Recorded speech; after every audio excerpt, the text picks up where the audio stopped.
আগের দিন বেরিয়েছিলাম বিকেলবেলায়, আর আজকে আমরা বেরিয়ে পড়েছি বর দুপুরে খাওয়া দাওয়া কমপ্লিট করে আমি আর আমার বর বেরিয়ে পড়েছি ঘুরতে।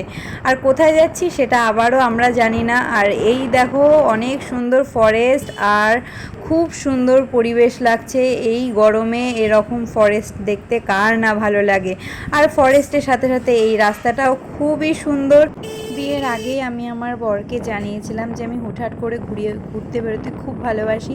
তো সেই জন্য আমার বর আমাকে হুটহাট করে ঘুরতে বেরিয়ে নিয়ে যেতে খুব পছন্দ করে। আর রাস্তায় যেতে যেতে আইসক্রিমের দোকান দেখে নিলাম, আর আইসক্রিমের দোকান থেকে আমরা দুজন মিলে কিনে নিলাম দুটো চকোবার। আর এই যে চকোবার হাতেও চলে এসছে। এই গরমে রাস্তায় ঘুরে ঘুরে এই রকম আইসক্রিম পেতে ভালোই লাগে। এরপরে আমরা খেয়ে নিলাম ফুচকা। তো এই ফুচকাও বেশ ভালোই লাগলো। গরমে এসব খাওয়া ঠিক নয়, তবুও খেলাম, বড় খুব আবদার করছিল। আর ভালোবাসা সত্যি খুব সুন্দর। আর এই যে আমার বর যেটা করছে, এরপরে আমি আর কি বলবো।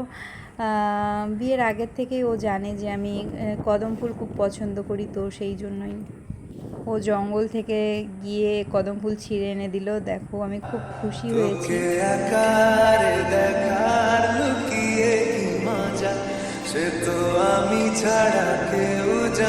শুধু হাতে নিয়ে দেখলে হবে তো? আমি খুব খুশিও ছিলাম ফুল পেয়ে, অনেক দিন পর কদম ফুল পেলাম। আর এখন কদম ফুলেরই সিজন চলছিল। তো আমি ওকে বলছিলাম যে চলো, এত সুন্দর ভিউও আছে আর ভালো জায়গাও আছে, তো চলো আমি কয়েকটা ফটোশ্যুট করে নিই। তো এই যে নদীটা দেখতে পাচ্ছ, এটা পুরোটাই পানায় ভরে গেছে। তো আমরা এখানে ফটোশ্যুট করলাম কয়েকটা, মানে আমি নিজের ছবি তুললাম কদম ফুল নিয়ে। আর এই যে হাওয়া খাচ্ছিলাম দাঁড়িয়ে দাঁড়িয়ে আমি আর আমার বর। তো এরপরে আমরা এখান থেকে আবার রওনা দিলাম বাড়ির উদ্দেশ্যে। তো বাড়ি যাওয়ার পথে আবার সুন্দর একটা লোকেশন পেলাম, এই যে খেজুর গাছ আর সাথে এই যে পুকুর। এখানে পাশাপাশি দুটো পুকুর ছিল, আর এই খেজুর গাছটা দেখতে সত্যি খুব অসাধারণ লাগছিল।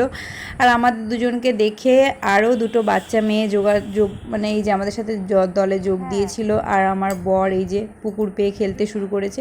আর এরা দুজন বলছে দিদি তোমাদের জন্য খেজুর পেড়ে দিচ্ছি। তো এই যে একজন খেজুর পেড়ে দিচ্ছে, আর একজন কাটা যাতে না ফুটে যায় তার জন্য ডাল ধরেছিল। তো এই যে খেজুর পাড়ছে। তো আজকের ভিডিওটা এইটুকুই, দেখা হচ্ছে নতুন একটা ভিডিও নিয়ে। টাটা।